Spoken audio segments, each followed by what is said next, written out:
안녕하세요. 10분 성경의 보통 목사입니다. 오늘은 창세기를 아주 쉽고 간단하게 정리해 보려고 하는데요. 창세기는 크게 두 부분으로 나눌 수 있습니다. 창세기 1장부터 11장까지를 창조시대, 그리고 12장부터 마지막 50장까지를 족장시대로 구분할 수 있습니다.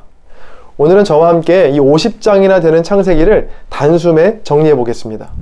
먼저 창조시대는 총 4개의 키워드로 나뉩니다. 창조, 타락, 대홍수, 그리고 바벨탑인데요. 먼저 창세기 1장과 2장의 하나님의 천지 창조입니다. 창세기는 하나님께서 천지를 창조하셨다라는 선언으로 시작합니다. 어느 누구도 자신이 계획해서 이 땅에 태어난 사람은 없죠. 태어나 보니 땅이 존재했고, 태어나 보니 식물과 동물, 그리고 사람들이 존재해 있었습니다. 세상과 사탄은 이런 인간에게 끊임없이 이 세상과 인생의 주인이 너다 라고 속삭이죠. 그러나 하나님께서는 창세기를 통해 이 세상과 너의 인생의 주인이 바로 나 여호와 하나님이다 라고 분명히 말씀하십니다. 이 세상과 내 인생의 주어는 반드시 하나님이어야 합니다.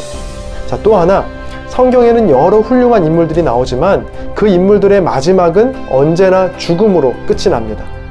죽음으로 끝나는 나를 의지하며 살 것인가? 아니면 죽음을 이기시고 모든 것을 창조하신 하나님을 의지하며 살 것인가? 창세기는 모든 인생들에게 이렇게 물어오고 있습니다. 다음으로 3장부터 5장까지는 인간의 타락입니다. 말씀으로 천지와 사람을 창조하신 하나님은 인간에게 선악과를 먹지 말라고 말씀하시죠. 그러나 인간은 이런 하나님의 말씀을 듣지 않고 자신이 하나님 자리에 앉으려는 죄를 짓게 됩니다. 하나님과 같이 되고자 했던 인간은 더 이상 하나님이 주인이신 에덴 동산에 있을 수 없게 되었죠. 결국 아담과 하와는 하나님의 나라인 에덴 동산에서 쫓겨납니다.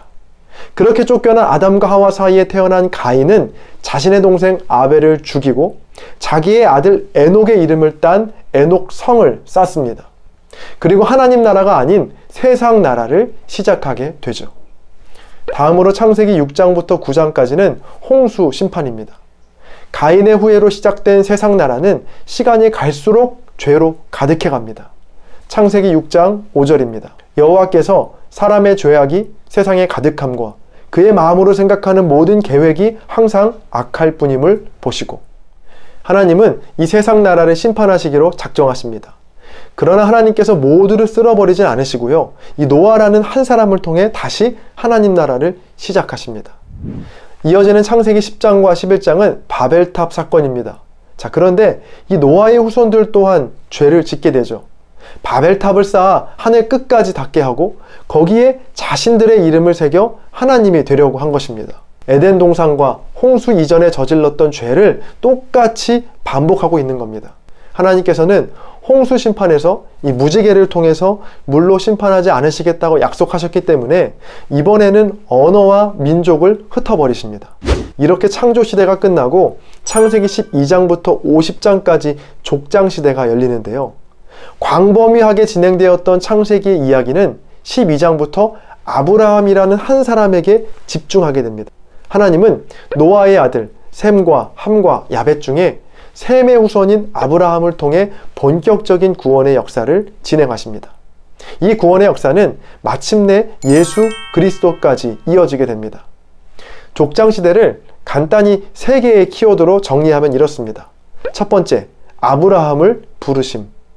하나님은 아브라함을 갈대아 우르에서 불러내십니다. 우르는 바벨론 남부 지역으로 바벨탑을 쌓았던 신할평지 부근의 땅입니다. 하나님께서 아브라함을 불러내신 곳은 바로 죄로 인해 심판받았던 바벨탑이 있었던 바벨론이었습니다. 죄를 지은 그곳에서 다시 새 일을 시작하시는 것이죠. 저는 개인적으로 이 부분에서 많은 은혜를 받았는데요.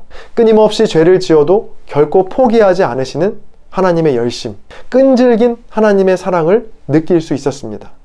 아브라함의 아버지 데라는 우상 장사를 하는 사람이었습니다. 게다가 하나님께서 아브라함을 부르셨을 때 그의 나이는 75세였습니다. 그렇게 부르심을 받은 아브라함은 하란을 거쳐 가나안 땅에 들어가게 됩니다. 세겜과 베델에서 하나님을 위해 제단을 쌓고 예배를 드립니다. 두 번째 키워드는 하나님의 훈련입니다. 하나님께서 아브라함을 부르신 후 25년 동안 그의 삶에 깊이 개입하셔서 믿음과 순종을 요구하십니다. 너는 이리로 가라. 저것도 버려라. 이스마엘도 버려라. 마지막으로 눈에 넣어도 아깝지 않을 100세에 낳은 자식 그 이삭도 버리라고 말씀하시죠. 이런 과정들은 아브라함을 믿음의 조상으로 만드시려는 하나님의 훈련이었습니다. 아브라함은 이런 하나님의 훈련을 통과한 사람이었습니다. 철저히 하나님을 믿었고 하나님의 말씀을 쫓아 자신의 삶을 움직여 나갔습니다. 로마서 4장 18절입니다. 아브라함이 바랄 수 없는 중에 바라고 믿었으니 이는 내 후손이 이같으리라 하신 말씀대로 많은 민족의 조상이 되게 하려 하심이라. 아멘. 마지막 세 번째 키워드는 약속의 성취입니다. 아브라함이 육신의 눈을 감을 때, 즉 죽을 때 자기 소유의 자식은 이삭 한 명뿐이었습니다.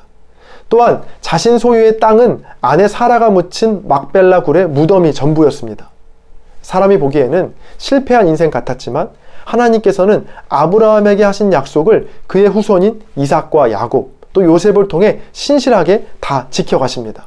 그리고 그 약속은 마침내 그 아브라함의 자손 중에서 땅의 모든 족속을 구원하실 예수 그리스도를 보내심으로 성취됩니다. 여러 장에 달하는 이 족장 시대를 관통하는 키워드는요, 부르심과 훈련, 그리고 약속의 성취입니다. 여러분은 지금 어디쯤 계신가요? 이제 막 부르심을 받으셨나요? 아니면 훈련 중에 계신가요? 분명한 사실은 끝내는 하나님께서 모든 그 약속을 성취하신다는 겁니다. 바벨탑으로 더럽혀진 죄의 자리에서 다시 아브라함을 부르셔서 새 일을 행하시는 하나님. 창세기 말씀을 한 장 한 장 넘기실 때 그 하나님이 나의 하나님이 되심에 감격하시며 큰 은혜 누리시기를 바랍니다. 오늘의 영상이 여러분의 신앙생활에 도움이 되셨다면 구독과 좋아요, 그리고 댓글로 10분 성경을 응원해주세요. 하나님의 말씀이 두루 통하는 그날까지 10분 성경은 계속됩니다. 감사합니다.